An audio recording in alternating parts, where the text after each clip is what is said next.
வணக்கம் நண்பர்களே. இன்று நாம் பேசப் போகும் விஷயம் ஏலான் மஸ்கின் ஸ்டார்லிங் இந்தியாவில் தனது சேவைகளை தொடங்கவிருப்பது பற்றியது. இது இந்திய தொலைத்தொடர்பு துறையில் ஒரு பெரிய மாற்றத்தை ஏற்படுத்தும் என்று எதிர்பார்க்கப்படுகிறது. ஸ்டார்லிங் என்ன? ஸ்டார்லிங் என்பது ஸ்பேஸ் எக்ஸ் நிறுவனத்தின் செயற்கைக்கோள் இணைய சேவை. இது பாரம்பரிய கேபிள் மற்றும் டவர் அமைப்புகளை தவிர்த்து குறைந்த உயர செயற்கைக்கோள்களை பயன்படுத்தி உலகின் எந்த மூலையிலும் அதிவேக இணையத்தை வழங்குகிறது.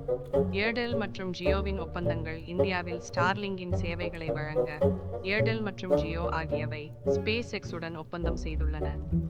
இந்த ஒப்பந்தங்கள் மூலம் ஸ்டார்லிங் சாதனங்களை விற்பனை செய்வதற்கும் நிறுவல் மற்றும் செயல்படுத்தல் ஆதரவை வழங்குவதற்கும் திட்டமிடப்பட்டுள்ளது. ஏர்டெல் மற்றும் ஜியோவின் எதிர்வினை இரு நிறுவனங்களும் ஸ்டார்லிங்கின் வருகையை வரவேற்கின்றன. ஆனால் சில சவால்களும் உள்ளன. இந்திய சந்தையின் விலை உணர்வு மற்றும் ஸ்டார்லிங்கின் சேவை செலவு ஆகியவை முக்கியமான விவாதப் பொருளாக உள்ளன.